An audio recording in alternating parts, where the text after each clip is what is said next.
Welcome, everybody. This is session 3 of our webinar series on the First Amendment. Thanks to the generosity of the Kirby Foundation, we have worked our way through political speech and free speech. We have worked our way through school speech and speech on campuses. And tonight is working our way through the religion cases and the religion doctrine. It has been my great good fortune over the last 4+ decades to have been able to know and work with and enjoy teaching with Francis Graham Lee. He was trained by the same mentor that I was trained, Henry Abraham. Dr. Abraham at the time was at Penn, and he trained Graham, and then he went to the University of Virginia, where I worked with him. I got to know Graham, got to be about 42 years ago at one of the political science conventions. And I have enjoyed every minute of that experience, and I know that you will enjoy tonight. There is, for my money, no better expert on the religion cases and religion doctrine and law and the Constitution and the Supreme Court than Graham Lee. He's the emeritus professor of political science at St. Joseph's University. Born and raised in Boston, in New England. He will have the New England accent I have lost. He was educated at Boston Latin School when it was a very difficult school to get into and remain. Got his bachelor's degree from Boston College, his PhD from University of Pennsylvania, and then spent his entire career teaching at St. Joseph's, where generations of students went out to practice law, serve on the federal court, and become government officials. Dr. Lee taught subjects such as constitutional law, religion, and law and politics, taught about the governorship, and also, I think there was a course on the mayors, wasn't it? And I think you had the basic American long time ago. Long time ago. He is also one of the founders of the Northeast Area Association of Pre-Law Advisors, NAPLA, and also the National Pre-Law Advising organization, Plank. That's where my wife, who was a pre-law advisor, worked with him and has won a great many awards for his teaching. He is known as an expert on William Howard Taft, having written multiple books on William Howard Taft, and he has written multiple books on religion and the law. I think that one of the things that Graham is able to do is take very difficult subjects and, having mastered all of the cases, make it very clear to everyone. And so he models for me how I should teach, and I'm very happy that you'll get a chance to experience him doing the same for you in the area of law and religion and the Supreme Court. Dr. Lee, welcome. I thank you very much for that very generous introduction. And even though you emphasize that obviously I'm older than you are, there are about 2 or 3, maybe, in case someone couldn't figure that out. But we have an intelligent group, so I'm sure they could have figured that one out. There's an old phrase, it's always calm before the storm. And if you're a court watcher, you might have predicted what's happening right now this term of the Supreme Court, because the last term, the term that began in 2020, was rather calm. I mean, probably the most exciting thing was the nomination by President Trump of Amy Coney Barrett. But otherwise, the court basically didn't make any waves. Maybe it did so because it was also an election year. And of course, an election year that dragged on a little longer than most people would have expected, and certainly most of us would have wanted. But this term is quite different. When you look at this term, we've got 3 major cases, 3 big cases that clearly will have many reverberations.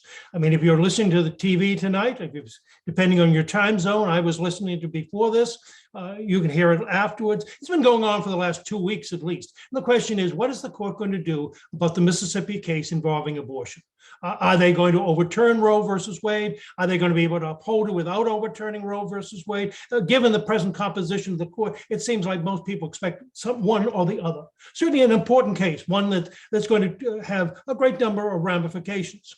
The other case that was argued earlier was the case involving the gun permits to carry in New York State, a Second Amendment case.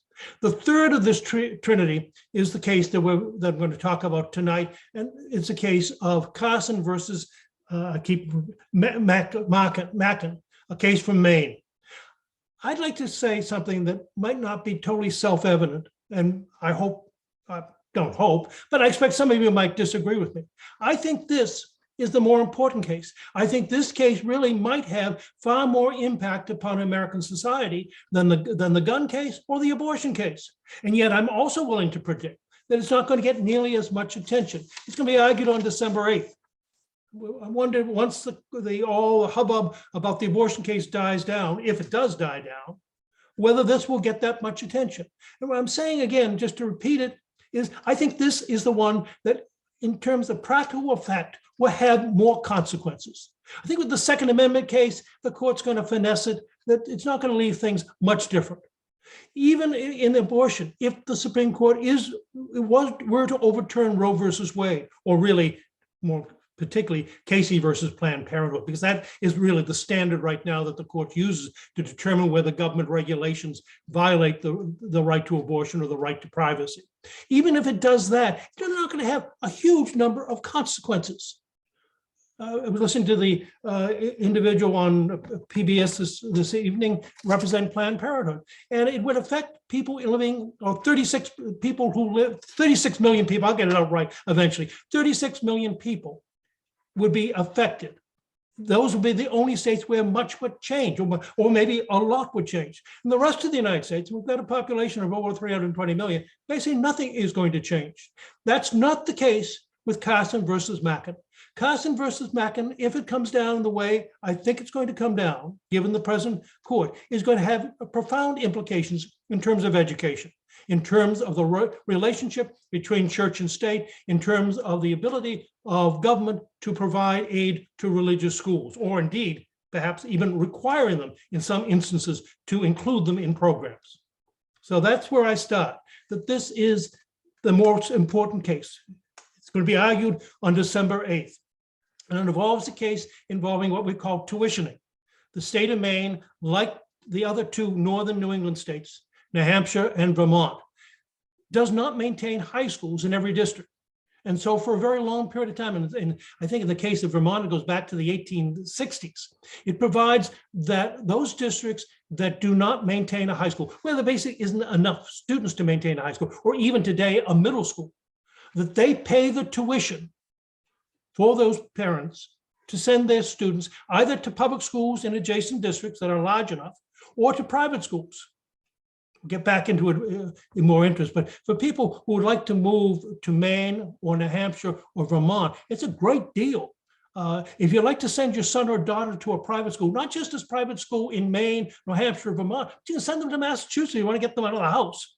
The state of Maine, the state of New Hampshire, the state of Vermont will give you money. It's a wonderful deal. So go out, you can buy land cheap in northern Maine, and you can send the kids hundreds of miles away, and the government will pay for it. Wonderful deal. Okay, but let's get back to the basic issue. I'm suggesting that it's most likely that the Supreme Court is going to come down in favor of the parents who are suing the state of Maine. As I say, we'll get back into that more detail.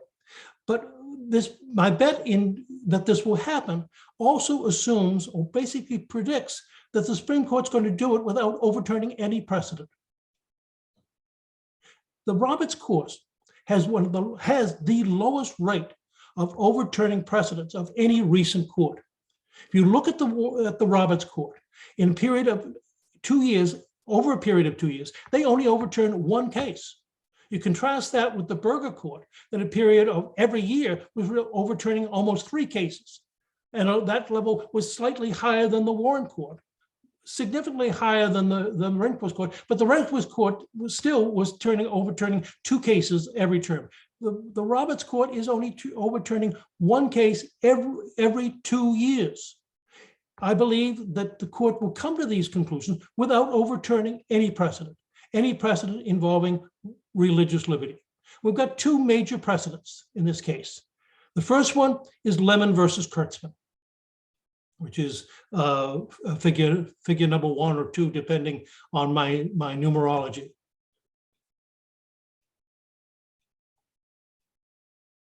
Lemon versus Kurtzman is the decision that set up the tripartite test for when a government regulation violated the Establishment Clause. Chief Justice Warren Burger delivered the opinion of the court. The Lemon test is as follows. Every analysis in this area must begin with consideration of the cumulative criteria developed by the court over many years. 3 such tests may be gleaned from our cases. First, the statute must have a secular legislative purpose. Kind of wonder why the court doesn't put a footnote there. That's basically Everson versus Board of Education, the first establishment case that the Supreme Court handed down in 1947, where it upheld the ability of municipalities in New Jersey to reimburse parents who send their children to private schools, to religious schools, for the bus fare. That has a secular legislative purpose. The second prong of the test is that its principal or primary effect must be one that neither advances nor inhibits religion. There it cites Board of Education versus Allen, a New York program by which school districts in New York lent books to religious schools. And finally, the statute must not foster an excessive government entanglement with religion. The case of Waltz versus Tax Commission of New York, a rather eccentric case, maybe not eccentric, where an individual challenged the exemption of church property from taxes. The court said it is justified because if we were to tax church property, it would result in an excessive government entanglement with religion. That's the Lemon test. It's now 50 years old. It will survive, I predict, the decision in the main case. The second precedent is a case involving free exercise, and that's the case of Employment Division versus Smith. Decision in 1990, written by Justice Anthony Scalia.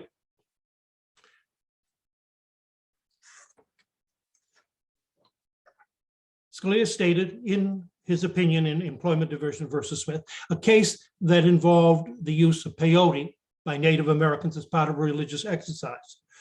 Scalia stated, "We have never held that an individual's religious beliefs excuse him from compliance with an otherwise valid law prohibiting conduct that the state is free to regulate.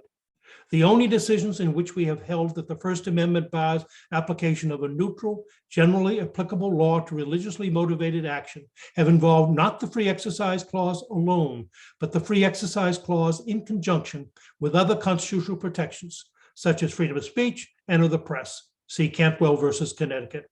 We have never invalidated any governmental action on the basis of Sherbet versus Vanna tests, except the denial of unemployment compensation."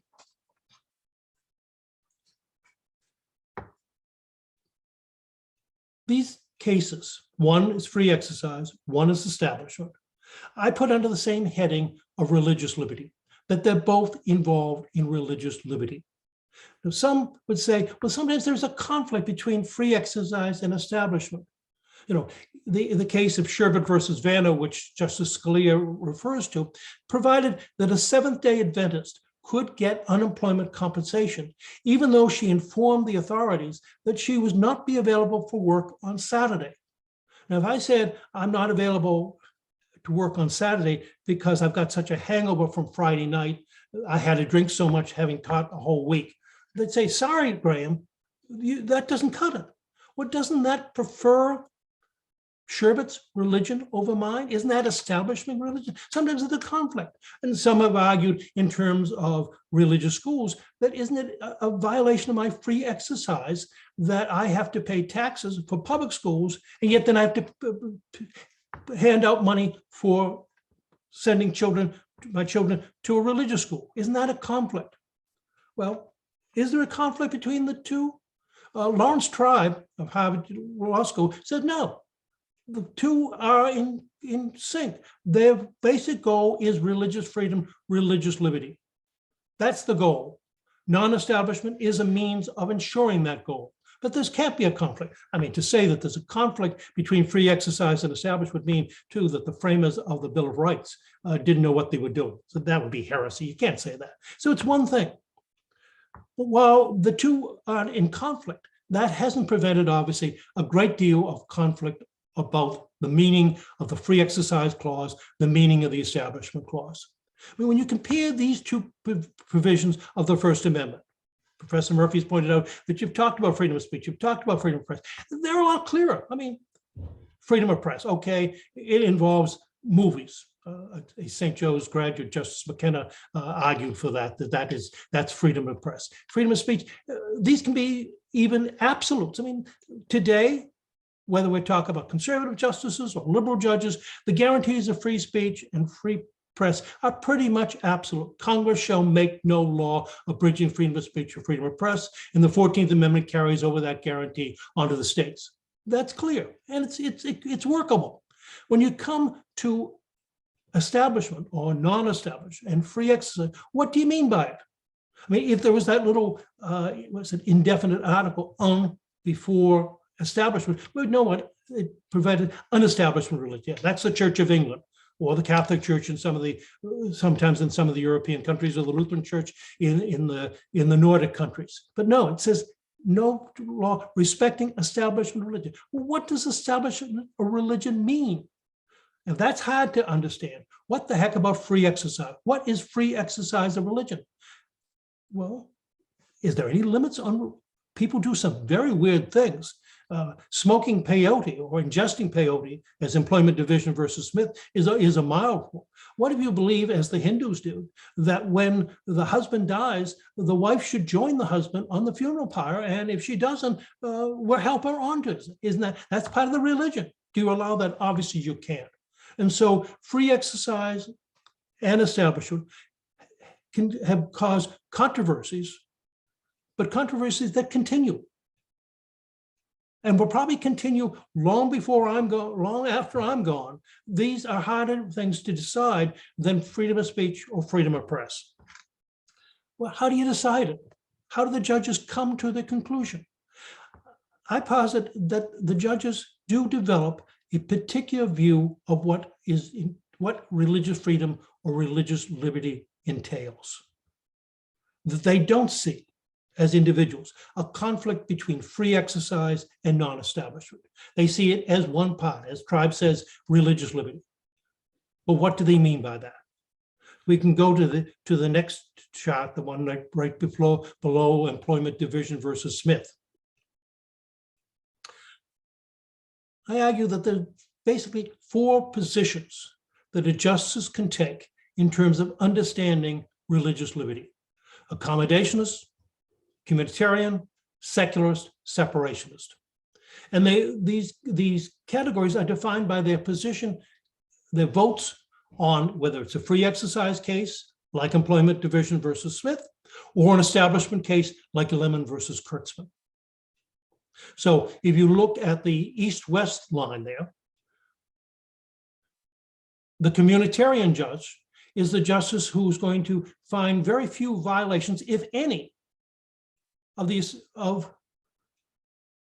Establishment Clause. They're going to find, and really I get my east, west, and north, south mixed up. That's why I need a computer in the car to figure out where I'm going.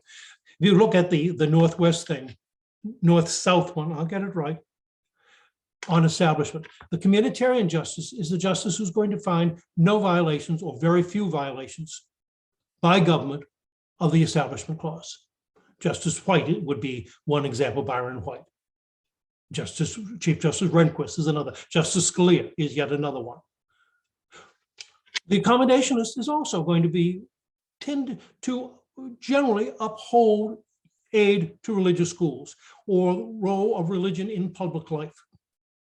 In contrast, the justices south of the free exercise line, the separationists and the secularists are judges who are going to be very skeptical of any program challenged under the Establishment Clause. They're most likely to find it unconstitutional as a violation of Jefferson's famed wall of separation between church and state.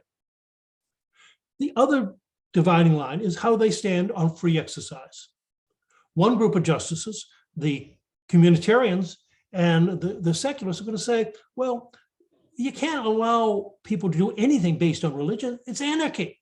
You will have the funeral pyres. You will have the thuggies who think it's their religious duty to beat other people up.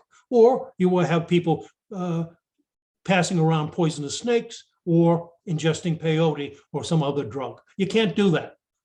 The communitarian and the secularists would say, yeah, there is free exercise. It maybe is more than belief, but it's not too much. If it interferes with society, what society think is good, no, we're going to uphold society's right to do so. In contrast, the accommodationist and the separationist church is going to be far more sympathetic to the free exercise claim. They're not going to be, they don't believe it's an absolute, but they certainly it means more than simply the right to believe, or even the right to go to church or go to synagogue or go to temple, what have you. It means more than that. It means practice. It means that they have to make some accommodations to government. You have to allow people to religion to do some odd things, at least the majority of society think. That's what religious freedom means. So there's the four possible categories. Is that clear? Professor Murphy didn't point out, my accent gets kind of hard, and I move the R's around, and it might be confusing to people, yeah. Okay, well, let's just look at it in a more practical level, looking at particular justices that you would know, trying to put them into categories, all right? So we have north of that free exercise line, in other words, justices who are going to be more willing to allow some aid to religious institutions, schools, and so forth, and find it not to be in violation of the establishment clause. You have Justice O'Connor and Justice Scalia. They didn't agree on many things, but when you look at their votes on establishment, they tended to vote together. In contrast, in terms of establishment issues, Justice Brennan and Justice Frankfurter, and they certainly didn't get along too well. Brennan resented being treated by his former professor at Harvard Law School still as a student. But on establishment issues, they're pretty much the same. What distinguishes them, or what separates a Frankfurter from a Brennan, a Scalia from an O'Connor, is how they come down in terms of free exercise. Whereas O'Connor and Brennan are going to be more willing to say, society has to allow some degree of difference by people based on religion, to give them a little bit of play at the room, that we're going to allow them to do things or not do things that are required of other people. Again, not an absolute right, but certainly more. Whereas the communitarian and the secularist, the Scalia or Frankfurter is going to say, hey, if it is a general neutral regulation, if it applies to all people, they're part of society, society has decided this is for the good of society, they have to go along. Frequently, when we're talking about the court, we're talking about the court in terms of who's the Chief Justice of the Warren Court, the Roberts Court, the Burger Court. So if we go to the next chart, I tried to plug in the particular courts.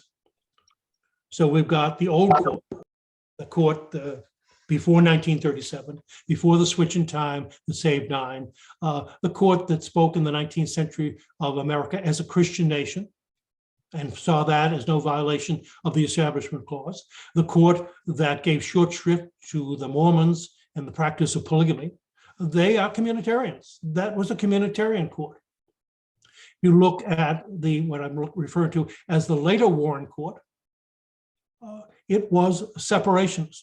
Justice Brennan being the dominant force on that court. And I have no one in that secularist quadrant. I was tempted to put the Burger Court, and probably you could, when we look at the cases later, could put the Burger Court in that secularist quadrant. But then the one that should stand out is where I put the Roberts Court. Because earlier I said the Roberts Court, I'm labeling it as an accommodationist court. In other words, one that is very likely to uphold challenges of legislation based on the Establishment Clause, and is also very willing to go for religious minorities or people who feel their free exercise is violated. That's accommodationist. Say, if you remember back to those two cases that I'm saying are precedents, that those two cases, Lemon versus Kurtzman and Employment Diversion versus Smith, well, why would the Roberts Court abide by them? Why wouldn't they be two cases that the Roberts Court would overturn? Okay, so the Roberts Court doesn't overturn many cases, but this seems to be contradictory, and it in many ways is. It is contradictory. But what the Roberts Court has done has been able to essentially finesse those issues. It has been able to mold those cases or refine those cases so that Lemon versus Kurtzman doesn't provide nearly the barrier to aid to religion that it did when Chief Justice Burger handed that decision down, or in subsequent cases under the Burger Court, where Burger finds himself in the minority. The majority says, hey, under the Lemon test, this is a violation of the Establishment Clause. Likewise, the Roberts Court, as we're going to see later, is quite sympathetic to religious liberty. That was not Employment Division versus Smith. Employment Division versus Smith changes the standard dramatically in terms of free exercise. But again, the Roberts Court has been able to take Employment Division versus Smith, or ignore it when convenient, and come to positions that are accommodationist. Well, what's happened? What explains this? What explains this change? Well, we can go back. I'm imposing a good deal on Beth Specker, because I certainly could not pull this off on my own. If we go back to the earlier one about individual judges,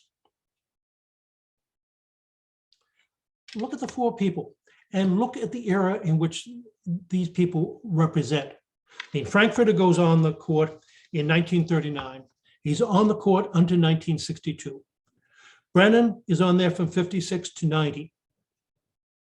Scalia, 86 to 2016. O'Connor, 1981 to 2006. They're basically two very different eras in terms of the court. You look at the court during the period that Frankfurter and Brennan were on the court. It was very much, there was basically very little disagreement on the court, either in terms of the meaning of the Establishment Clause, a little bit more on the free exercise, but not a whole lot. In terms of establishment, the court was very much a defender of Jefferson's wall of separation. The first non-establishment case that the court decided was 1947, Everson versus Board of Education. The Everson versus Board of Education of Ewing Township involved a program that was set up to reimburse parents who sent their children to religious schools.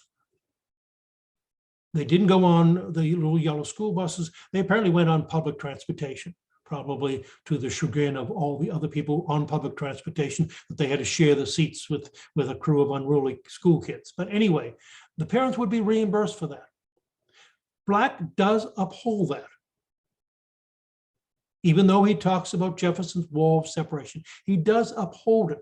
But he says it went to the verge of unconstitutionality. But because it has a secular purpose, we will take it. But he's pretty much telling advocates of aid to religious schools, hey, give me thanks. This is all you're going to get. 4 justices dissent.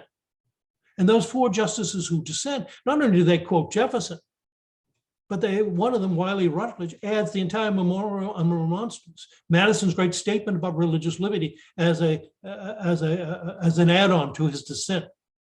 In other words, the court that decided Everson versus Board of Education very much accepted the position of Thomas Jefferson for basically an absolute separation between church and state.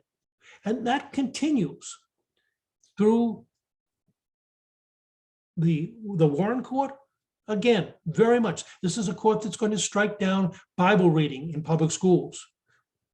It is very much a one that believes in a firm, strong wall between church and state.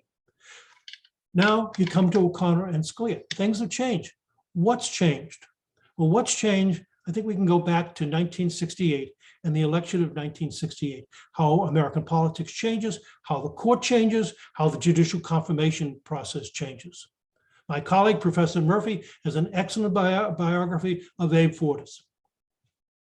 It's the Fortas nomination to be Chief Justice that begins the transformation of the whole, I would suggest, of the whole confirmation process. That continues with the Bork confirmation, and more recently by the refusal of Mitch McConnell and the Republicans even to take up Merrick Garland.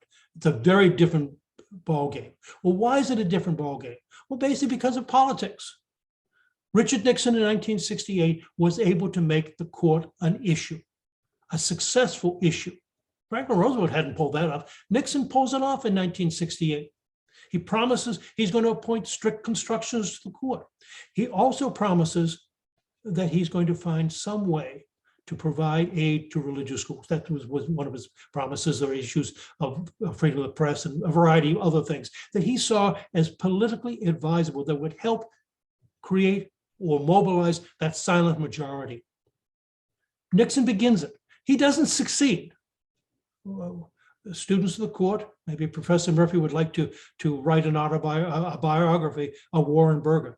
Maybe it's because Burger was an ineffective Chief Justice. I mean, he seemed to have the votes, but he couldn't pull it off. Or maybe it wasn't Warren Burger, but he had Anthony and Scalia, and who's going to control Anthony and Scalia? Who's going to start insulting O'Connor and Kennedy and mess up the whole gang? I mean, you've got talent, but you've got dissension. It was basically the Boston Red Sox of the 1950s who would leave the field and they'd all leave and go in a single taxi cab. It's a dissension.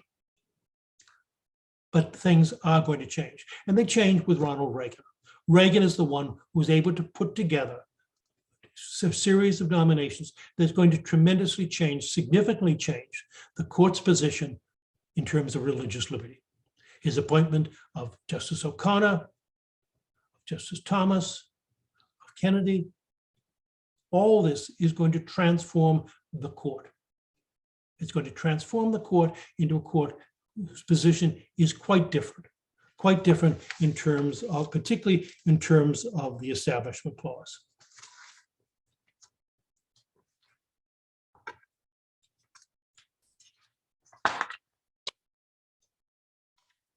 And yet, it didn't overturn Lemon versus Kurtzman. No. But look what the Rehnquist court did to Lemon versus Kurtzman.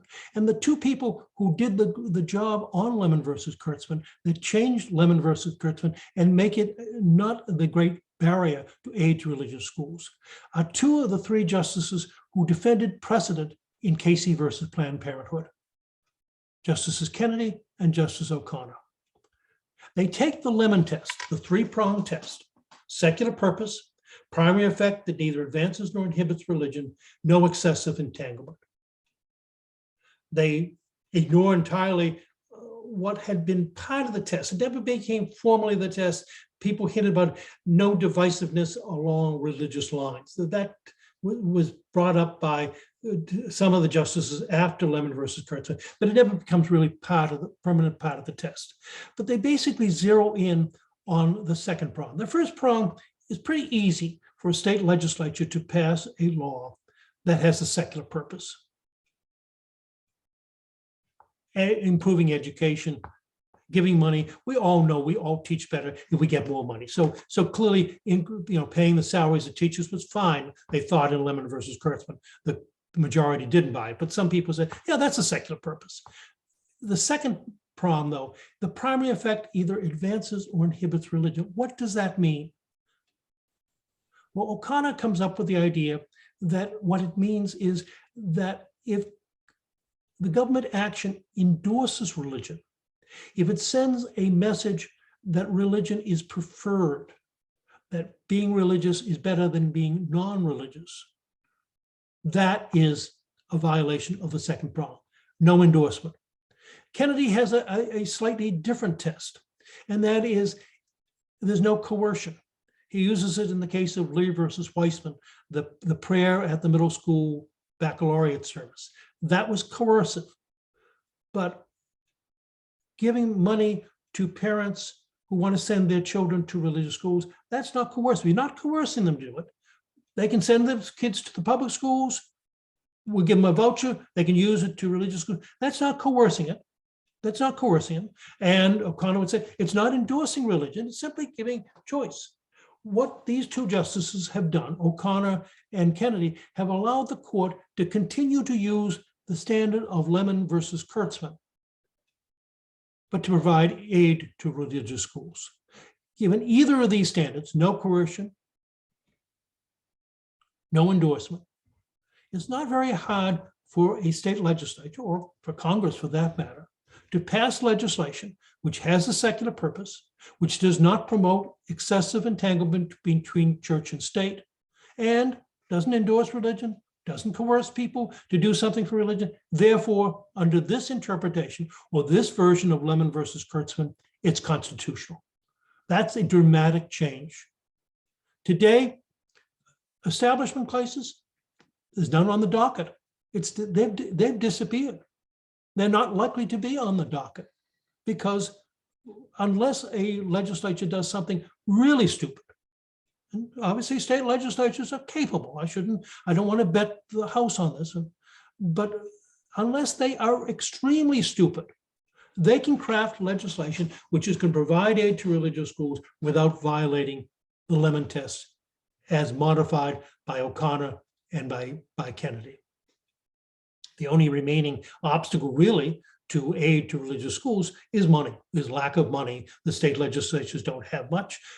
The development of charter schools takes some of the pressure off legislation, because it does provide students with a choice from the public school to the charter school. And the final obstacle are state constitutions, specifically what are referred to as mini Blaine amendments. Blaine, a native of Pennsylvania, goes to Maine. He's the plume knight from Maine, continental liar, continental liar from the state of Maine, Secretary of State, unsuccessful presidential candidate. It is Blaine who offers an amendment to the Constitution, which would have limited very definitely the power of state governments to give aid to religious schools. It almost is adopted. It's part of the post-Civil War amendments that increase the power of the federal government and limit the powers of the states. It comes close to getting the necessary 2/3 in the House and Senate, but fails. But even though it failed at the national level, it became pretty much part and parcel of the state constitutions. That state constitutions enacted what are referred to as mini Blaine amendments, very clearly providing that aid cannot be given to religious schools. We're not going to have to talk about what is establishment religion. This is forbidden.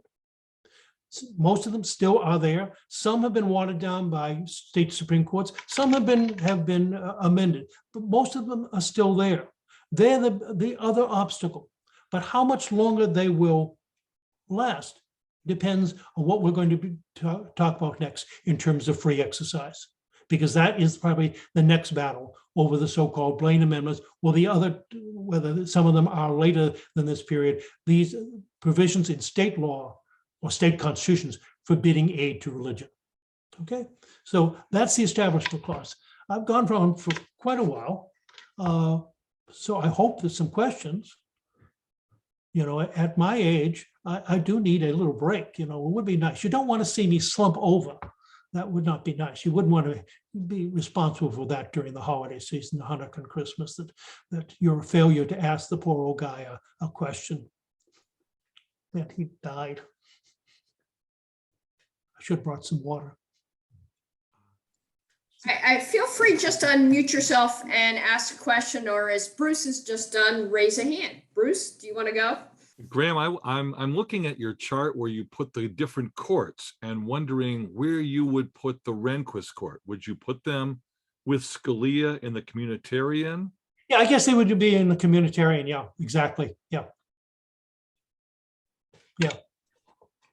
You know, when you look, you know, it's funny, the conflict, the religious conflict, when we talk about it, has generally been over the issues of aid to religious schools and prayer in public schools. Those were traditionally the hot topics. What I'm suggesting is they're no longer hot topics. The case book, I don't know whether, Bruce, you had it as well as I did, Wallace Mendelssohn's case book, did not have a single free exercise case in it. It had Cantwell, it had Minersville School District, didn't have a free exercise case. Well, part of it was there were hardly any. But even if you look to a more recent casebook, David O'Brien's casebook, the establishment cases double the number of free exercise cases. But what I'm suggesting this evening, and it's not novel, is it's a non-issue. These are no longer controversial. I mean, people, I never thought the issue of Bible reading would disappear, but it seems to be, it's not brought up again. It used to be in some of the presidential debates. It's gone. And as I say, with the attitude about aid to religious schools, no, that doesn't seem to be, it's not on the horizon any longer. Again, part of it is that the states aren't doing anything about it because of lack of finances, and sometimes it's because of the Blaine Amendment. And part of it is the existence of charter schools. But still, that's no longer a big issue. And even with the thing of Bible reading, where the court hasn't backed down. I mean, it was kind of interesting in the state of Florida. The Florida legislature did take up a bill that would have provided for a moment of silence or prayer. And I was wondering how far that would go. It did get amended. The prayer provision got knocked out. And in its place, though, it's kind of interesting what replaced it. I don't have the exact words in front of me, but essentially it requires the school districts to inform the parents that they should tell their children what they should do during this moment of silence. Whether that will find its way before the court, I don't know. It was passed by the Florida legislature and signed by Governor DeSantis. Whether someone will challenge that, or given the present court, whether they would fear that it would be upheld, and it might just be another notch in the belt of people who want to move toward an accommodationist or communitarian position. If I could follow up with a question about where the court has gone over the years. Is this just a function of the changing nature of legislation, the changing nature of the views of the American public, the changing nature of religion in society? Or is what we're seeing on the court a function of the changing membership of the court, a kind of an indirect reflection of those overall themes? But as you start replacing people on the court, you make this evolution from where the court was in the Warren Court era with Brennan and Frankfurter to where the court becomes in O'Connor and Scalia. And if that's the case, then where are we now? How has the Roberts Court become a more extreme end of that evolution? I don't know whether it's extreme. I'm not going to say that. It's gone to the opposite end, basically. But obviously, the appointment process. It's funny. The Republicans have been lucky. Now in terms of getting more appointments. I mean, when you look at the number of years they're in power as opposed to the number of years the Democrats, it seems like the justices tend to die or retire when Republicans are in power. They basically control the court since Eisenhower. I mean, Jimmy Carter gets no one on the court. Donald Trump is in there for one term, he gets 3. Nixon got 4 very quickly. Had he not, he would have had 5 if he served the 8 years. I mean, Jerry Ford gets the 5th one. Republicans just have been luckier on that. So obviously, part of it is the people who've been put on, and more recently, the development of the Federalist Society. The people get screened much better than Richard Nixon was screening them. There's no doubt about that. I'd say also, though, on the issue of aid to religious schools, part of it is kind of a change in terms of our culture. The attitudes that brought the Blaine amendments in are gone. The changes in the Catholic Church after Vatican II, the Catholic Church seemed to be less foreign. It embraces religious liberty. So the arguments that could be made back in the 19th century by the Blaine Amendment, or even more recently, I'm trying to think the author. He was the minister of the Park Street Church in Boston, who co-authored with an Episcopal bishop one of the primary books on religion. Basically, Catholic power is basically almost like the communists coming. That attitude has changed. The Catholic Church doesn't seem to be as foreign, doesn't seem to be as threatening. And then, of course, we now have the Catholic schools have decreased dramatically, but you've got the rise of schools supported by Jewish organizations, by Protestant organizations. I mean, the attitude of Southern Baptists about aid has changed dramatically in the last 20 years because they're running private schools. They'd like a little bit of money too. So I think it's a variety of things, Bruce. The most important thing, of course, is who's on the court. No doubt about that. But I think the people on there do reflect changes in American society. And at least in terms of aid to religious schools, less opposition to that. There's certainly still the issue of prayer in public schools. I don't think the court's going to revisit that. They seem to be pretty well satisfied. A moment of silence, fine. So they say it'd be interesting to see how they react if the Florida statute gets challenged. Whether they would, because by telling the teachers to tell the parents to tell their kids they should be doing something, it kind of see, that might be what should they be doing. Maybe thinking about the memorization of the history questions so they can pass the test. Might be a good idea. I see that Nathan has, as I did in French class, offer up a variety of silent prayers. This was after Abington Township versus Shemp. I'm not that old.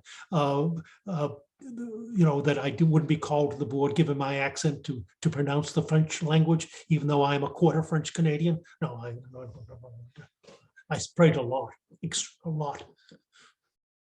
There are no atheists in the trenches. There are, as long as teachers flunk people, students will pray. Pray. It's also good, as you know, Bruce, for summer school teaching. Flunk them. Come back for war. Not with you, but someone else. Nathan, do you have a question? I need to get that on a shirt. As long as people are atheist students, that's clutch. Oh yeah. So earlier you mentioned technique, Earlier, sir, you mentioned, and I might have missed this, or I might have cut out, but you mentioned that Reagan was the president who nominated many accommodationist judges. I wondered if you could tell me, was this intentional or was this a happy accident? And then my follow-up to that is, has it been like other presidents after Reagan, did they have this idea in mind when nominating justices specifically for free exercise or establishment clause? Was like Clinton meeting with the boys and deciding this? Was W like all the presidents that followed? Good question. Part of it, I think, is with the Federalist Society seems to have an awful lot of Catholics. It almost seems to be, a criteria that, see, I mean, if you were, I talk about betting a lot. I don't bet a lot, but if you had a bet, and would there be an African-American president? Okay, I'll give you odds. And this obviously before Obama. Would there be a time when there was not one Protestant on the Supreme Court? No. Which one would you want the longer odds on? And obviously it would be the latter. I mean, you say that's ridiculous, totally ridiculous. On Obama, you'd say, well, yeah, there was General Colin Powell. You could see him become president. So that was possibly predictable. You'd want odds, as they say. But that was going to happen, the same thing, a woman president, well, obviously we're going to have a woman president. But the idea that the Supreme Court would not have a single Protestant, I mean, that's ridiculous. Come on. You have 6 Catholics and 3 Jews. I mean, this is unbelievable. What's happened? So I think that's part of it. I think the other thing is the two political parties have become, I think it's called, the term is affective polarization. that they are now so totally different. You know, when you look at survey data, you find that in 1952, even people voted for Dwight Eisenhower thought Adlai Stephens was a good guy. If you look at 1960, more people thought Nixon was a good guy than John Kennedy. But they liked both candidates. They didn't see them as evil. You know, it begins to change with Barry Goldwater. But now you look at it, and if you're a Democrat, obviously Donald Trump is the devil incarnate, and if you're a Republican, so is Joe Biden. I mean, the devil's every place. They hate each other, and they become so totally different. And so one of the things which they have become more and more different on is religion. That, you know, I'm not saying that all Republicans are religious and all Democrats are not, but clearly religion does divide them. And so you almost don't have to, you know, your question, does Clinton ask Sotomayor or Kagan where they stand on these? No, probably knows where they stand. They're Democrats. And Donald Trump, well, I mean, I don't know, say poor. I mean, Donald Trump was going to nominate his sister to the Supreme Court at one point. You know, the one, had she not resigned, she would have been impeached and convicted. So he had no idea about this. But then you got Mitch McConnell and Bill McGann and the Federalist Society saying, these are the people, you put these people on, and Trump went along. So I think it's a variety of things, as we know in all the social science. But clearly it's changed. They are different. They are very different. But on some of these issues, even Breyer and Kagan are not. They don't take the position that a Wiley Rutledge or a William O. Douglas would take. So part of it is society has changed on this issue. Thank you. Thank you. I'll send you a contribution. Just send me your, I'll send it to make a donation to you. I'm not this too. Graham, can I point you in a different direction on this? I usually go in a different direction without being appointed. I can do that on my own, but to get lost. Well, I want to focus more now on the current Roberts Court, because I think you're absolutely right. They're much more accommodationist, but I'm going to have to check now. It seems to me that they've overturned more precedents than just one. The one that I would think of would be the Janus case, dealing with union dues for teachers, or at least their intention is to undercut precedent. That's what they do. I mean, as I said earlier, when people say, is Roe going to be overturned? Casey overturns to me Roe. It's a totally different state. Yeah. To say that they are part and parcel, come on. The same thing the court did in terms of Lemon. So the Roberts Court probably does more of that. For example, the case from Philadelphia, Fulton versus Catholic Social Services. I mean, Alito wanted to overturn it. Mm-hmm. And if you read that opinion, we've talked about this, the Alito opinion makes a lot more sense than Roberts' opinion. Far more sense. And he would have overturned employment division versus Smith. That's it. Get rid of it. It's a mistake. He couldn't pull it off.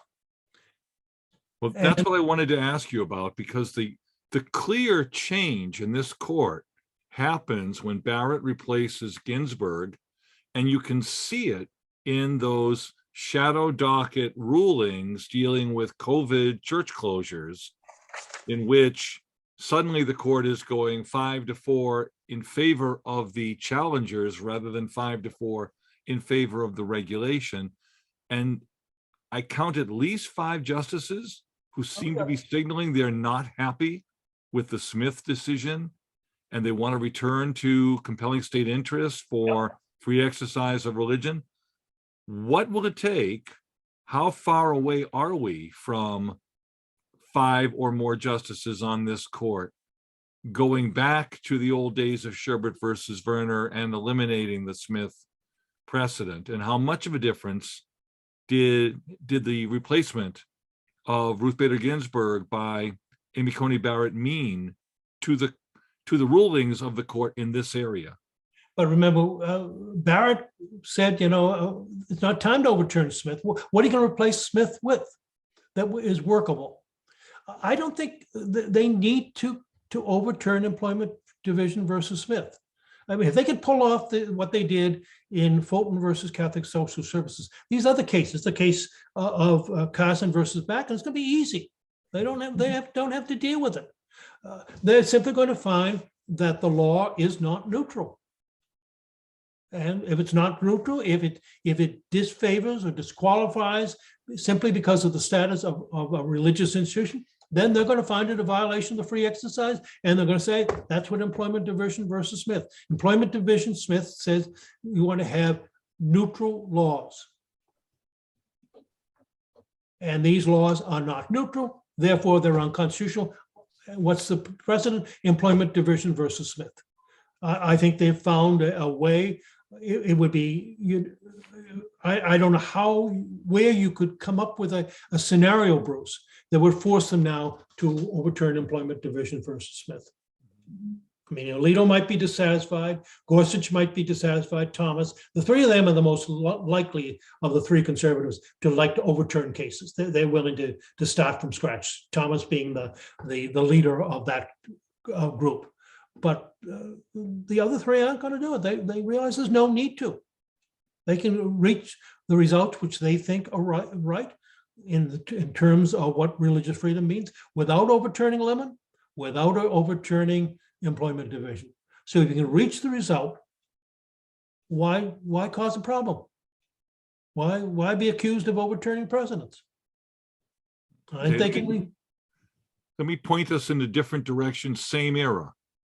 I cannot figure out from the 40-foot Bladensburg War Memorial Cross case, American Legion versus American Humanist, it seems like they touch on every past test dealing with the Establishment Clause and bypass coercion, bypass captive audience. How is it coercion? Bypass endorsement. Bruce, are they coercing you to look at it? If you're a driver like that, I'm not going to drive with you. But they settle on reasonable observer. I'm not. If you're skiing down the slope by I forget the statue of Jesus, you've been looking at it. I mean, come on. Unless you're a very good skier, I don't think you are. You better. Oh, I guarantee you I'm not.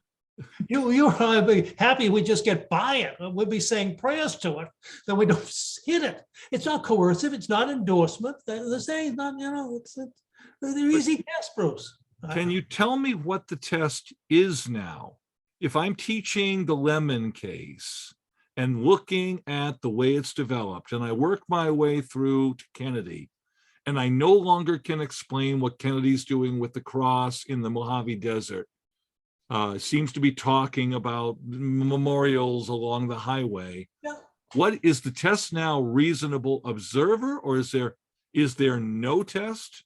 No, does the law have a secular purpose? Does it involve excessive entanglement between church and state? Okay, so it has a secular purpose. It doesn't involve excessive entanglement between church and state. Does it endorse religion? Does it coerce you? No. Therefore, it's okay. I mean, you can't go back and say we're going to subsidize the salaries of teachers because, as Berger said, you have to go and monitor the classrooms. That would be excessive entanglement. So you're going to do that. You simply are going to provide that people, whether it is people based on their income, are going to receive vouchers. Mm-hmm. And they can use those vouchers to go to other public schools. I mean, the more I don't want to call extreme, but some would allow the student to leave the inner city school, public school, to go to a public school outside. They're not most popular to get past. I've got a voucher. And are you coercing me to do it? I'm giving it to you. If you want to use it, you can. If you don't want to use it, you don't have to. Is it endorsing religion? No, it's just saying parental choice. And so it effectively is the state indirectly funding parochial schools. How is this different from the Cleveland case, Zellman Harris, where you got a voucher and you could go? That's fine. Is this an extension beyond that to you can take that money? I mean, Zellman pretty much ends it right there. Yeah. As long as you draft the legislation intelligently, it's going to be upheld by the court. And it's going to be upheld under Lemon versus Kurtzman. much to the chagrin of, Justices Kagan, Sotomayor, and maybe Breyer. But that's it. I still don't understand, though, even though you're using Lemon versus Kurtzman, the court, at least when they had one justice in the center, there was a rule. You knew what to look for, though Kennedy sort of abandoned his no coercion rule. When I read the opinion in American Legion and see that they will protect a 40-foot cross, but not necessarily a 32-foot cross in Florida, in a harbor, I can't figure out what the standard is. And I don't know what it is that you are using to measure what is permissible connection between church and state and what is not. As your favorite Justice Nino Scalia said, it's basically they're into interior decorating. The creche in the Capitol Rotunda is religious. The menorah is not religious. I mean, really, that's news to many Jewish people. There's some of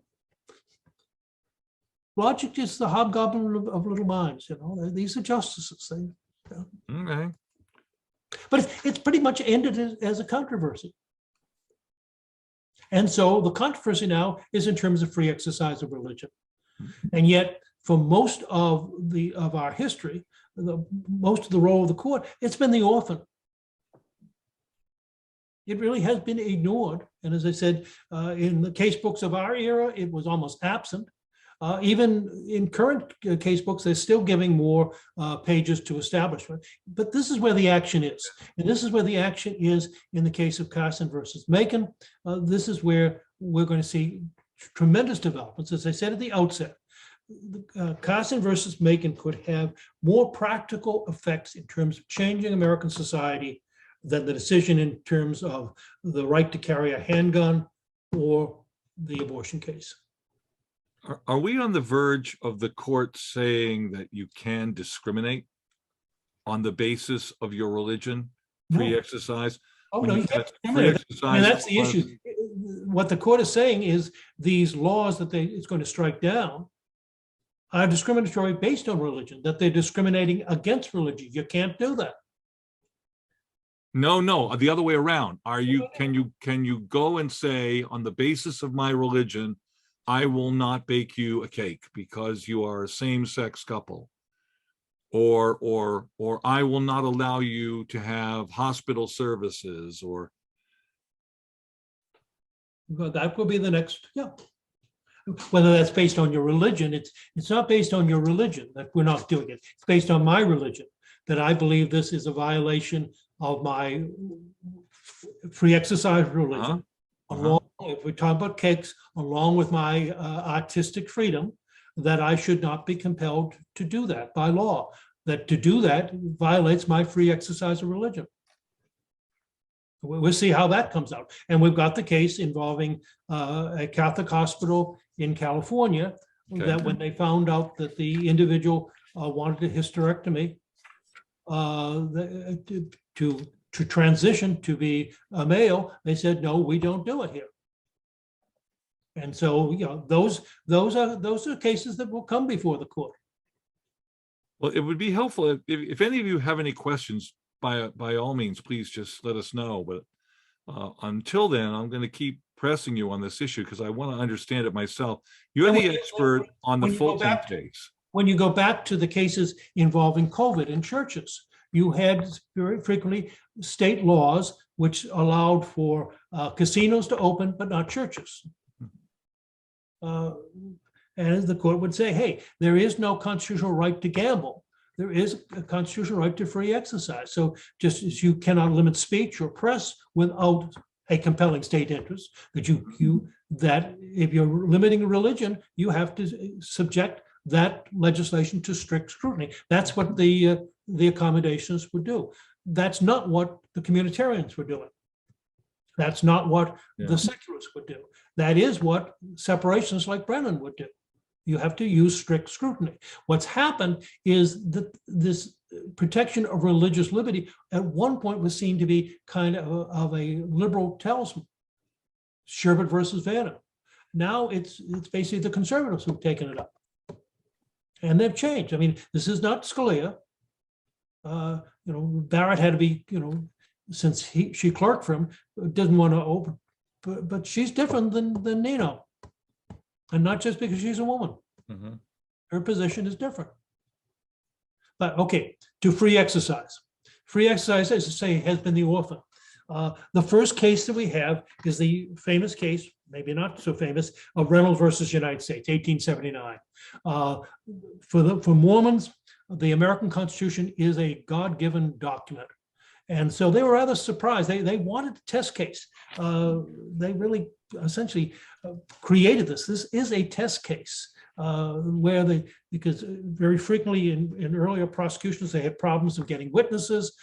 Here, Brigham Young makes clear he wants this litigated. We're going to clearly, we know that the Constitution will support us. The free exercise clause will support us.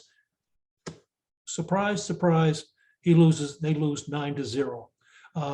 Chief Justice Morrison Waite says that the free exercise clause protects only belief, not action. I mean, that is a very limited view of free exercise. It pretty much writes the free exercise clause out of the Constitution. And if that's not bad enough, in a subsequent case, an individual, I think the case is Davis versus Beeson, Beason, the Supreme Court upholds a territorial law, I think it's in Idaho, which said that in order to vote, you could not belong to any organization that supports polygamy. Even if you only had one wife, if you belong to an organization, the Mormon Church specifically, that believes in polygamy, you are not allowed to vote. Supreme Court upholds that. I mean, 9-0. With Reynolds, Justice Field, I said 9. Justice Field dissented, but it was on a procedural reason, not on free exercise. Free exercise clause pretty much gets written out of the Constitution by the old court. It's not surprising that it begins to come back in with the modern court, the court after 1937. But even here, the protection of free exercise is rather limited. The important case is Cantwell versus Connecticut, a 1940 decision involving the Jehovah's Witnesses. The Jehovah's Witnesses were very active in terms of proselytization. They have a little wind-up wind up a record player. They wind it up and they put on the record. It's called The Enemies, and they go into an Irish Catholic or Italian Catholic neighborhood. And guess who the enemies are? It's the Italian Catholics and Irish Catholics, which brings the cops in, and they get, and Cantwell and his son get arrested. Supreme Court overturns the conviction. And not only overturns the conviction, but incorporates the free exercise and establishment clause of the First Amendment onto the states, saying that the due process clause carries over free exercise and establishment. But when you look at the case,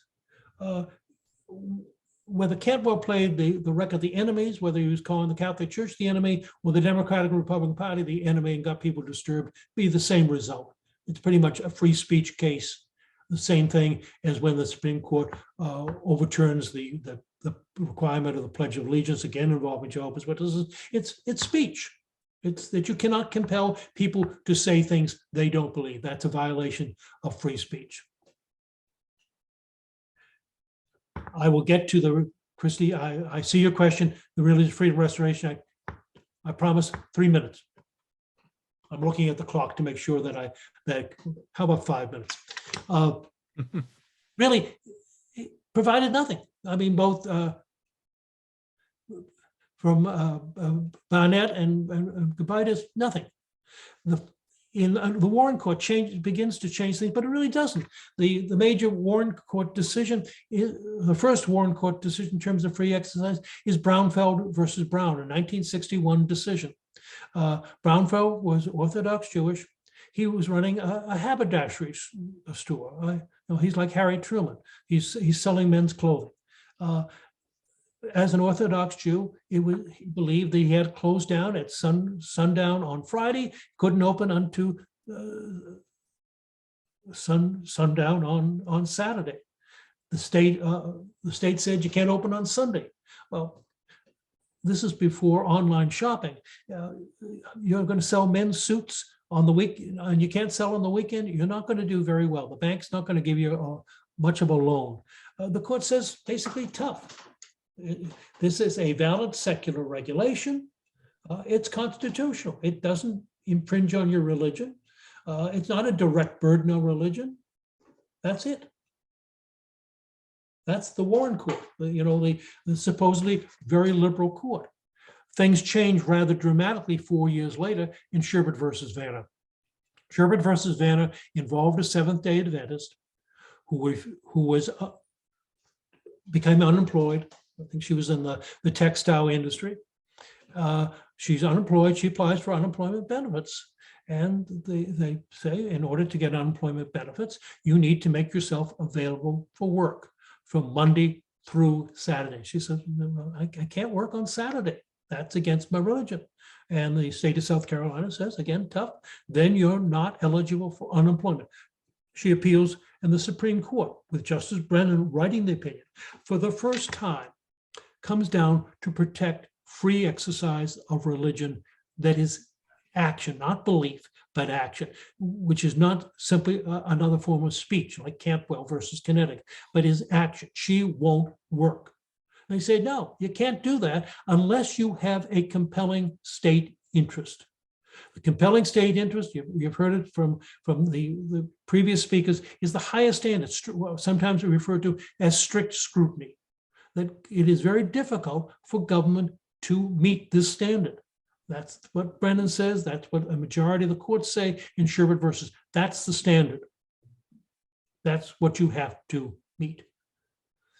When Warren Burger comes to become Chief Justice, people wonder, is this standard going to continue? It was a revolutionary change from earlier cases. And the Burger Court does refer to it in a case involving the Old Order Amish, who refused to allow their children to attend school after, I think it's age 14, that they run afoul of Wisconsin statute. And the Supreme Court says they get a pass. But it's interesting that Warren Burger, who writes the opinion, doesn't say there's a compelling, that Wisconsin has to show a compelling state interest. Rather, he said, really, if you look at how the Amish train their children, the skills that they learn, they will become productive members of society. Therefore, this is constitutional. He uses what's called a balancing test. Again, a term that you might have heard in terms of some of the free speech cases. What's the interest of the state? What's the interest of the individual? They're pretty much in sync. You can allow this exemption here because the state's getting what it wants. It's getting exactly what it wants, productive citizens. So it is unconstitutional for what Wisconsin's doing. Subsequent cases but go to find that there is a compelling state interest. They come in favor of the government. Many of the cases involve Native Americans in terms of Native American religious practices. Well, one involves a Jewish officer who wears the yarmulke and is told that's not in uniform, sir, and he challenges that. Supreme Court says again, sorry, that's fine. This is the military. You better salute. No yarmulke. All this leads to Employment Division versus Smith, the 1990 decision by Justice Scalia that basically it doesn't reverse Sherbert, but it boxes Sherbert in as the quotation that I read at the beginning to simply involve unemployment compensation cases. That's it. Even some of the justices who believe Sherbert should be continued, Justice O'Connor says, there is a compelling state interest here. The reaction to Employment Division versus Smith, like the reaction to the case involving the yarmulke, Goldman versus Weinberger, comes from Congress. It's Congress that comes to the defense of free exercise. In result after Goldman versus Weinberger, the Congress amended the laws in terms of the military to provide that a person could, for religious reasons, wear a yarmulke, that was permissible. In terms of Employment Division versus Smith, it passes the Religious Freedom Restoration Act. The Religious Freedom Restoration Act is an attempt by Congress to bring Sherbet versus Vanna back. To hold that Sherbet doesn't only apply to unemployment cases, it involves all free exercise cases. The Religious Freedom Restoration Act passed almost unanimously. I think there was 1 or 2 votes against it. Chuck Schumer was one of the major sponsors of it. And it shows, that shows how different things have become since the early 90s to today in terms of partisanship. This was a bill supported by Democrats and Republicans. Today, I think you would not think very clearly it would not be supported by both sides because it represents a very definite emphasis on free exercise of religion. The Sherbet test, compelling state interest, is a test that once you use it, to go back to the questions that my colleague Professor Murphy asked about the cake shop or the baker of cake, or the Catholic hospital that refuses to perform the hysterectomy on someone who is transitioning from female to male. Religious Freedom Restoration Act says you have to show a compelling state interest. Compelling state interest is once you invoke that, usually government loses. It is a very high standard.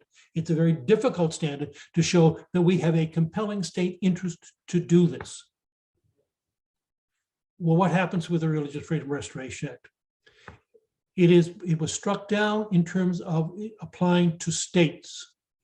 So even though the law as passed applied both to the federal government and to the states, the Supreme Court finds in a case involving the bishop of, I think it is, Bernie versus Flores. It's a case from Texas where the Catholic Church wanted to expand the size of the church, and the local authority said, "No, you can't do that. This is a historic area. You're going to muck the historic area up." And the bishop says, "It's part of our free exercise. We should be able to expand the size of the church. Is there a compelling state interest on your part?" Case goes before the Supreme Court, and the Supreme Court says Congress does not have the power under the 14th Amendment to do this. There hasn't been enough evidence of discrimination against religion to give Congress the power to do that. But it does leave the Religious Freedom Restoration Act still in effect in terms of federal legislation. And so you get it coming up in the case involving the provision of contraceptives, Hobby Lobby, that involves the Religious Freedom Restoration Act. The person, I forget now who asked the question about Religious Freedom Restoration Act. Have I answered your question, or? I think it was Christy who asked. Okay, Kristen, is that enough, or do you want more on the Religious Freedom Restoration Act? Congress also passes the RLUIPA, the Religious Freedom for Institutionalized Persons. It also passes legislation in terms of protecting the rights of religious organizations in terms of property. Frequently, there are disputes in terms of zoning regulations involving churches. The Congress has done that, and the court has held in both of these cases there's enough evidence of discrimination against people who are institutionalized based in terms of being provided with religious services. The Congress has the power under the 14th Amendment to do it. There's also enough evidence of problems of discrimination against religious organizations in terms of building permits. The Congress has the power to do this, but not just generally as the Religious Freedom Restoration Act did. Well, that brings us to the basic issue that we're looking at, more recent cases. The two most recent cases in terms of free exercise that have an impact, have already had an impact, but we're likely to have far greater impact are the cases of Trinity Lutheran and Espinoza. Trinity Lutheran comes from Missouri. And what was involved in Trinity Lutheran was a program in Missouri that provided aid to use I think it was used tires, that they could get, that organizations could get grants to use the used tires to build playgrounds. I mean, so well, the little kids won't skin their knees, or as I used to do, rip my pants in the knee. But a Lutheran church applied for the money, filled out all the forms. In every respect, it qualified. But the government of Missouri said, sorry, we have a rule that religious organizations cannot get money from the state. Well, the Supreme Court, with Justice Roberts writing the opinion, says, sorry, disqualifying otherwise eligible recipients for a public benefit solely because of their religious character imposes a penalty on the free exercise of religion that triggers the most exacting scrutiny. Because you simply denied them based on their religious status of this benefit that you're providing to other people, that violates free exercise. That is unconstitutional. Subsequently, another case comes to the court, Espinoza versus the Montana Department of Revenue. Montana had a program that gave tax credits to people who made donations to provide for scholarships or financial aid to people who wanted to send their children to private schools. Montana said they can't use it to go to religious schools. We've got something in our constitutions that says you cannot provide aid to religious schools. The parents, Espinoza, appealed to the Supreme Court of the United States. And again, with Justice Roberts writing the opinion, but now for a very closely divided case, court 5-4, states that's unconstitutional. A state need not subsidize private education, but once a state decides to do so, it cannot disqualify some private schools solely because they are religious. To do so, you must show a compelling state interest. And as I say, they haven't. To do so is very difficult. Really, when the court invokes the requirement of a compelling state interest, does government surmount that?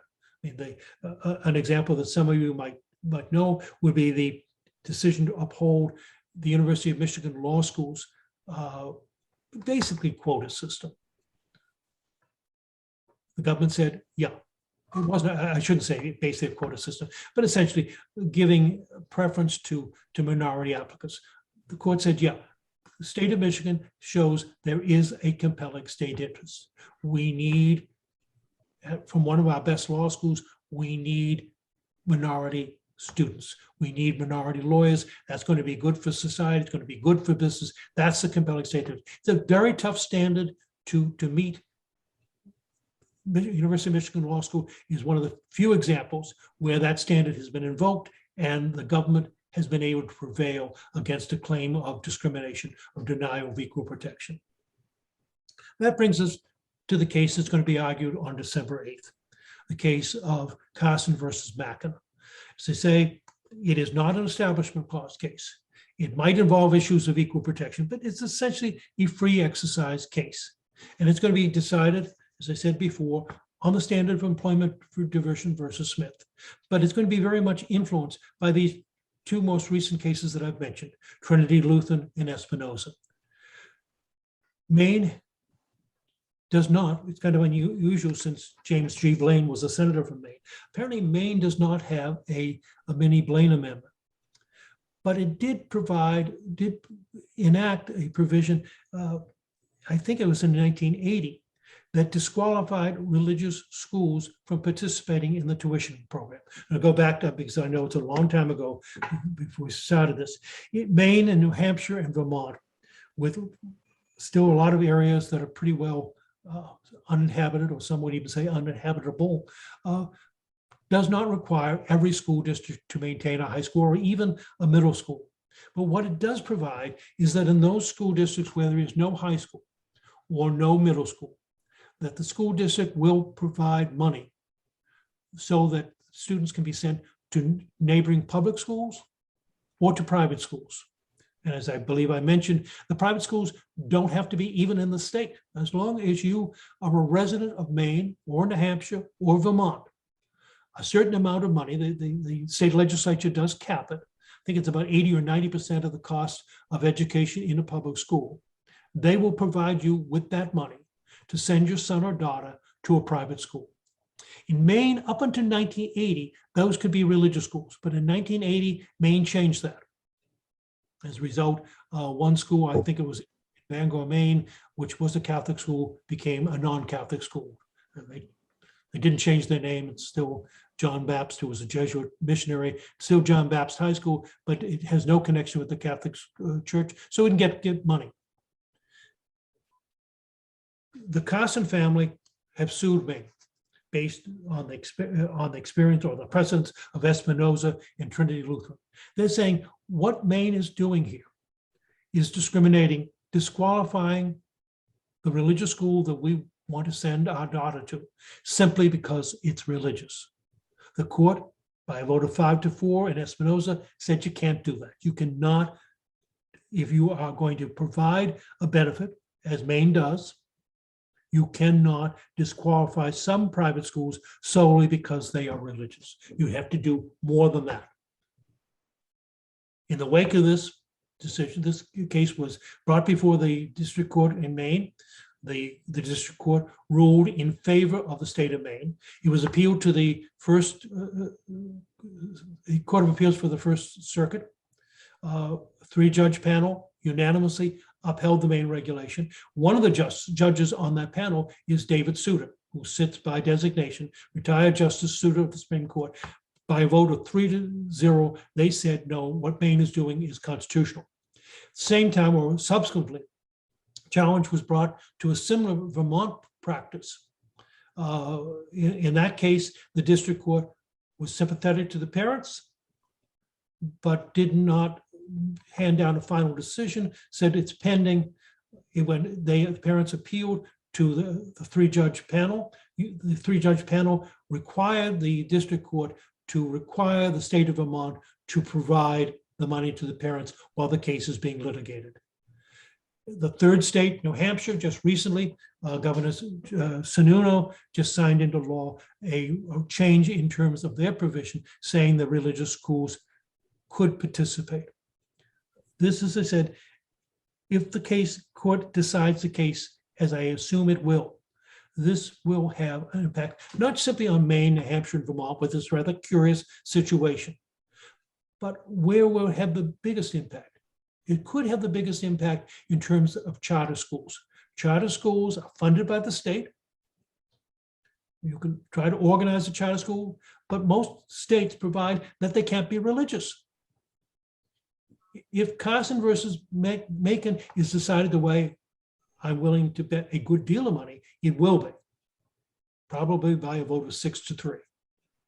The next challenge will be the fact that certain states that have charter schools, or certain jurisdictions that have certain cities that have charter schools, excludes religious schools from participating. That will be the next challenge. That is, as I said at the beginning, that the result of that could be far more significant, far more transformative, whether you like what's going to happen or not, up to you, but could be far more transformative than the Second Amendment case, or even the much hyped abortion case. That could change the situation in terms of elementary and secondary education dramatically. And that could happen. It certainly, if Carson versus Macon is decided the way I'm willing to bet an awful lot of money it will, the next line of controversy, the next issue will be in terms of charter schools. Okay. Questions? I have a question. And I don't know if you touched on this. I couldn't figure out time zones and thought I was 20 minutes early. Not the only one. Doesn't matter. Oh, that I got here at 6:40 and I was like, wow, everybody else is really early. And then you were talking and I'm like, I am 40 minutes late. You didn't miss anything. I'll repeat it all. No, It's all- it's you can have your viewing pleasure. It's all taped. I will What do you do for you, watch Ryan? the recording. The Supreme Court declined to hear Roman Catholic Diocese versus Imami. I don't know if I'm pronouncing that right. Which was a challenge about employers funding abortions through the health plans or whatever, and I guess that deals with employment division versus Smith. Have you talked about that yet I at haven't. all? No, I mean, that's one of the cases. When I taught, I used to run a seminar on religious liberty, and I would run it as a moot court. I had never had problems in coming up with new cases so that the students wouldn't ask their friends, well, what brief did you write a year ago and use it again? These cases keep coming. They're the gift that keeps given. I mean, particularly on free exercise. The problem is, as I said earlier, the establishment cases have pretty well dried up. That's why I retired. They dried up. Free exercise cases, they keep coming. I read a little bit about it. It will be interesting to see what happens with this in terms of a court decision, where they will go on this. One of the problems, some would say the good news for religious schools is what's going to happen in Macon, Carson versus Macon. The bad news for religious schools might be, yeah, they get the money, but then can the government come in and start telling them certain things if they get the money? For example, both I think certainly in Maine and Vermont, there are provisions against discrimination against gay people. So will that impact? Okay, so now the religious schools, because it's a religious schools, we cannot deny it participation in the program.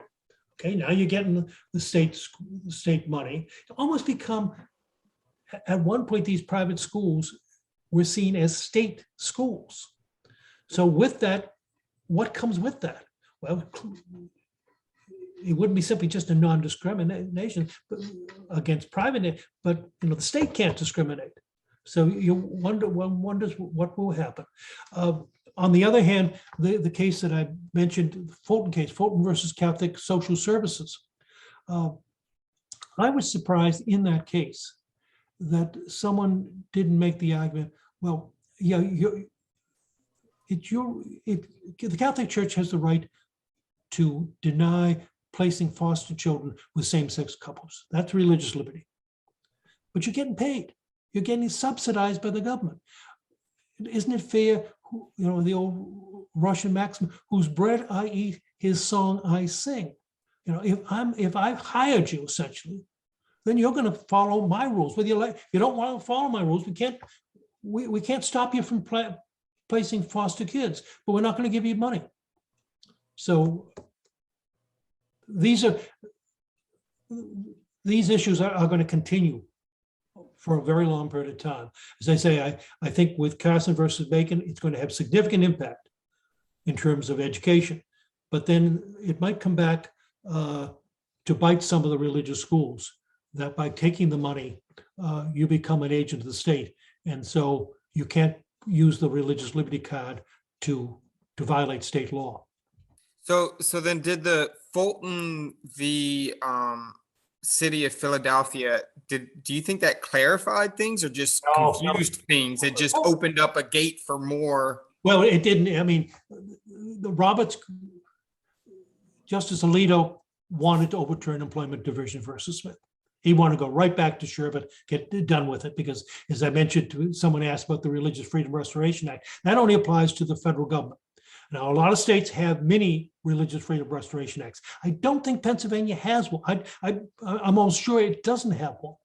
And so Alito wanted to go back to Sherbert, which would put more teeth in protection of religious liberty at the state level.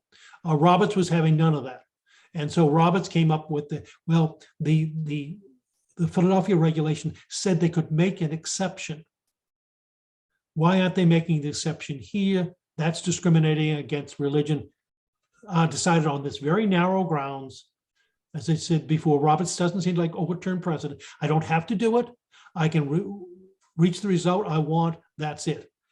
And I was telling my colleague just last week, the city of Philadelphia had to pony up $2 million to the legal group that came to the aid of Catholic Social Services. They had to give them $2 million, and they had to give the Archdiocese $50,000 for its legal expenses.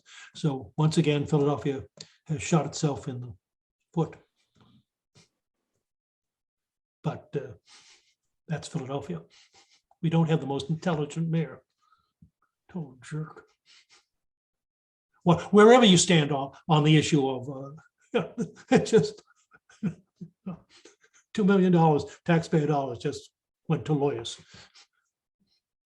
No, they could have cleaned the law up and forced the Supreme Court to overturn employment division. No, they're not bright enough for that.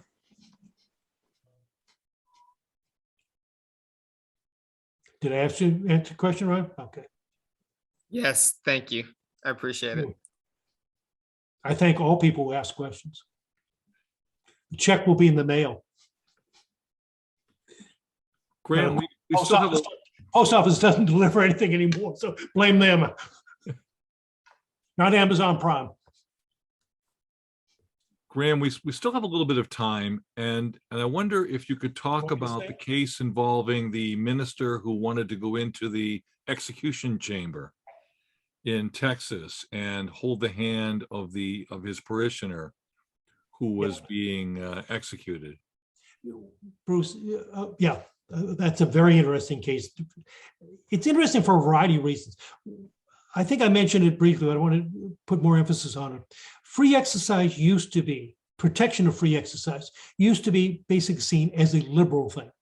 I mean, it's Justice Brennan. Brennan's ability to pull off what he did in Sherbert versus Vanna was, as you pointed out many times, his ability to put up his fan. I've got 5 votes. It made it a lot easier for Brennan to get 5 votes in 1963 because Frankfurter was gone. So he didn't face his old adversary on this case. It would tend to be more conservative justice, like Frankfurter, on matters of civil liberties, who would come down in favor of government. That was the traditional approach. That has changed.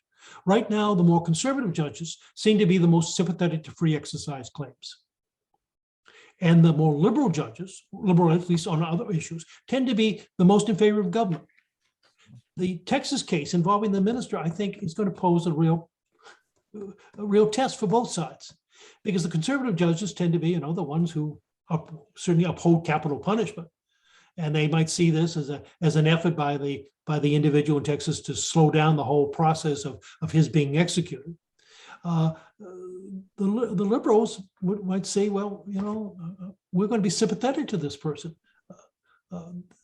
What's the basis for it? So it could send the conservatives in one direction of free exercise, the liberals on the other, or conversely, it could bring the two of them together as the Philadelphia case brought them all together and say this is ridiculous.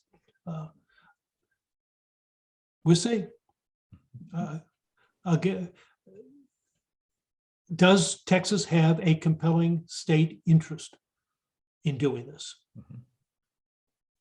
I mean, is it a problem of he wants the minister to touch his hand when they put the drug into a system? In general, is the security argument for prisons and for execution chambers, is that going to win more often than not? I'm assuming that that's what Texas is claiming. That's what Texas is hoping, but then you've got I messed it. I think it's called RLUIPA, the institution that tries to protect prisoners in terms of their religious rights, in terms of that, if you're a Hindu or you're a Muslim and, everyone else has got the minister, the priest and rabbi, you should have the imam in there too. So and this is Congress doing it. In terms of free exercise, Congress's record in terms of protecting free exercise is better than the courts, which is, again, contrary to most people's accepted views of individual liberty. So in terms of the issues that you've been discussing, the previous two, Congress certainly was no great defender of freedom of speech or freedom of press. But in this case, Congress seems to be more supportive of it than the courts, or the court, I should say. I'm interested in that in your really impressive survey of all the different cases in free exercise. The one case that didn't come up now, and I wonder if maybe it has slipped off the radar screen, is the Hialeah Sanitarian animal sacrifice case. With Hialeah, I mean, the one thing Scalia wants is, in employment diversion versus Smith, is that if you have general secular regulations that apply to everyone, or if you make distinctions, it's not based on religion. Hialeah clearly violated that. I mean, when you look at the way in which the law was drafted, it was drafted that religious slaughtering of animals for non-consumption is prohibited.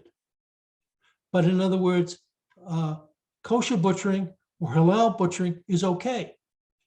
I mean, it was clearly crafted by the city of Hialeah to get the centurions.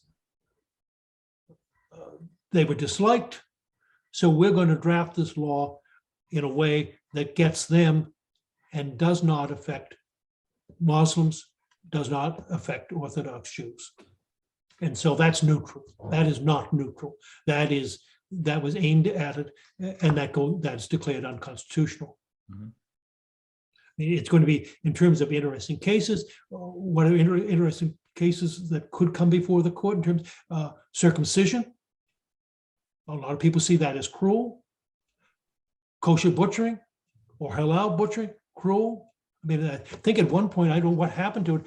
There was a referendum question in California that would pretty much have prohibited kosher and halal butchering. So eventually, some state is going to pass something like that. And is that free exercise? Is that a violation of free exercise? To me, yeah, it's very clearly a violation of free exercise. What's the compelling state interest?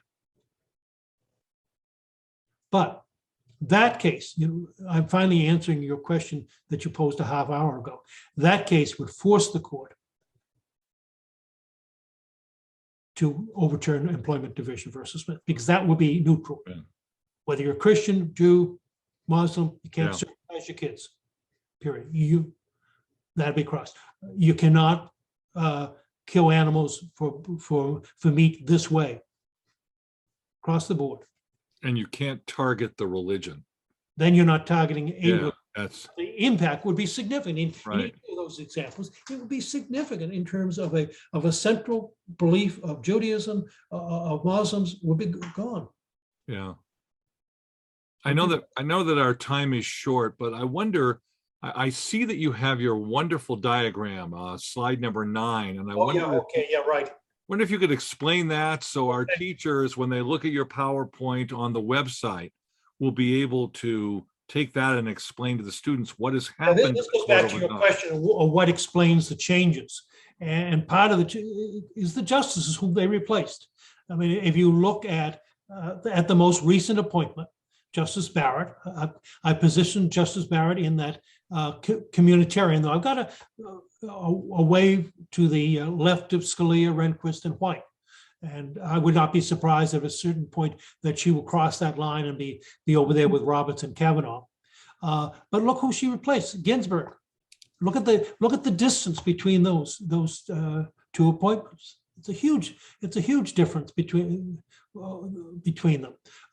Another important difference would be Marshall to Thomas. Again, a huge change. White to Ginsburg changed the court. So certain appointments changed the court dramatically. Scalia to Gorsuch, again, on this issue, significant. On many other issues, very little. Kavanaugh, Kalen, not too much of a change. Blackman to Breyer, not much of a change. And again, we're only looking at free exercise and establishment issues here. So on others, the differences could be much more dramatic than this show. This is just showing what it does in terms of religious freedom. That the changes on the court are rather a dramatic example of the differences. And I'm going to really, Beth will never talk to me again. If the next, can you get me the next one? Yeah. Oh, So you go from the least of the most recent appointments, from the least effect to the greatest in terms of this particular issue. Souter Sotomayor doesn't really change it. Rehnquist to Roberts doesn't change it much. Marshall to Thomas, Waite to Ginsburg, Ginsburg to Barrett, O'Connor to Alito. Those are big changes. Those had a tremendous impact on how the court views the Establishment Clause, how it views the Free Exercise Clause, how it views this whole concept of what is religious freedom, what is religious liberty.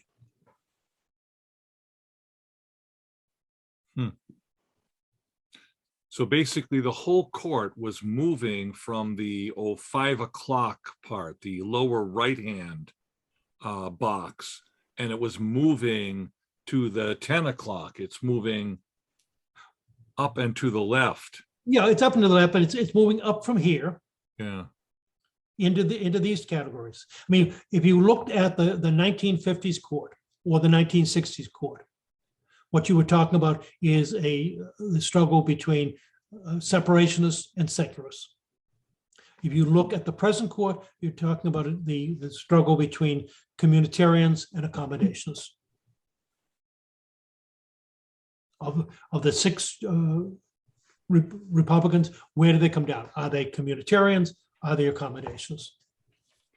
I may have missed this, but can you briefly explain the primary difference between a communitarian and an accommodationist? It would be their position on free exercise. The accommodationist is willing to accommodate in terms of providing aid to religion, accommodating in terms of allowing minority religions to engage in certain practices that society might look askance at. The communitarian is not. Communitarian is willing to provide aid, maybe even, and in some of the communitarians would allow, more than a moment of silence. But they're not willing to make accommodations to people who are minority religions. If society thinks this is wrong, that's it. That's the majority wins. The community wins. Community prevails. The majority rules. Unless you have an action like Hialeah, where the majority is particularly targeting one religion that it doesn't like, that it wants to basically drive out of the community. Thank you all.